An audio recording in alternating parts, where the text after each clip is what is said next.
Our proposal under House Joint Resolution 112 would call for 8 integrated large destination resort casinos, and it would also call for the 8 tracks that are up and operating to have slot machines.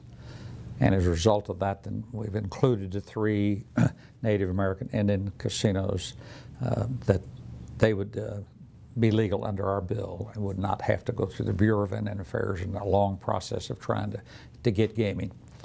So that's really the nuts and bolts of our bill. It's by population, by county, so that we don't run afoul of the constitutionality issue of how do we pick these counties. So it's by population. So there would be 2 in Dallas County, there would be 2 in Harris County, there would be 1 in Tarrant County, there would be 1 in Bear County, then there would be 2 in the Barrier Islands. And those 2 could be awarded to either Corpus Christi, Galveston, or South Padre. That's the 8 total.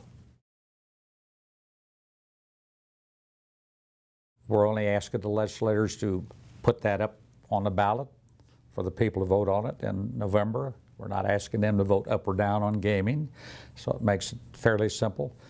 From the legislator standpoint, they could look at one bill and see what they're voting for to put it up on the referendum. Then it would go to the voters in November if it passes the Senate and House.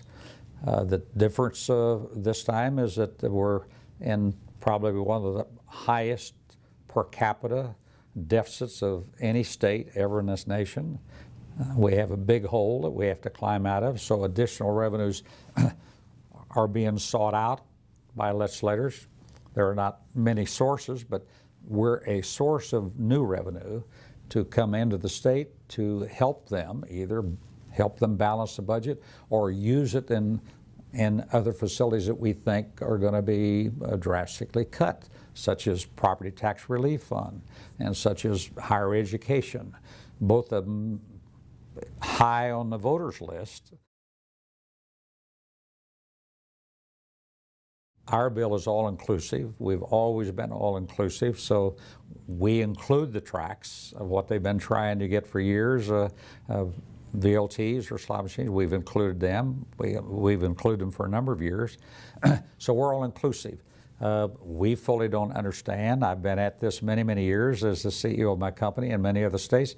We always got together and came with a compromise and had a bill. And we've operated very successfully in states where you have these larger casinos, not of the type we're talking about. These are at a completely higher level than most places you find in the United States outside of Atlantic City or Las Vegas. But we've been able to get together, have a bill, and they've done very well. And the numbers prove that by every state where you have commercial casinos versus the slot machines at tracks. Both have operated very, very well together because we're really dealing in 2 separate markets to a great degree. But it's been frustrating to me because we've had a lack of the track owners wanting to come to the table and compromise with something other than they want a monopoly on the state of Texas for slot machines at tracks. And obviously that doesn't fit our industry of commercial casinos. This business has been in existence for over 80 years. There hasn't been a major blow-up with this industry because it is one of the most highly regulated businesses in the world. We're under spotlight 24/7. So it's worked very, very well. No governor's ever proposed to let's delegalize casinos. That hasn't happened in the 80-some years that there's been casinos. It has provided a good source of jobs and a good source of revenue.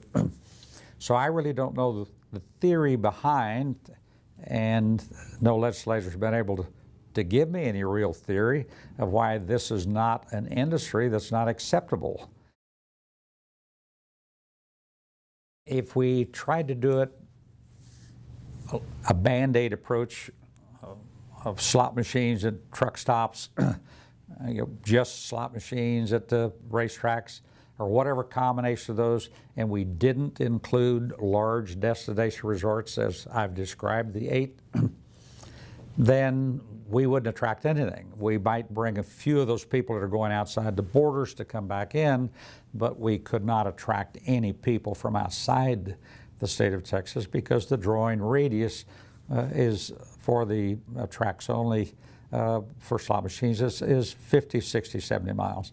And the riverboats is about 100 miles. So any other form of gaming other than something such as we've described as these large integrated resorts, it just doesn't fill the bill, so it wouldn't do anything. But the market is a big market because if we can bring back the vast majority of the $4 billion that's going outside the state currently, and they are spending airfares to get there, and they're driving, and it's going to be more important that the driving is going to be more costly with higher fuel. All of those people are looking at each other and looking at us and say, why do we have to leave the state of Texas to enjoy what we're doing? I think it's better than we've ever seen because of the need for additional revenue and because such a high percentage of the people want to vote on this issue.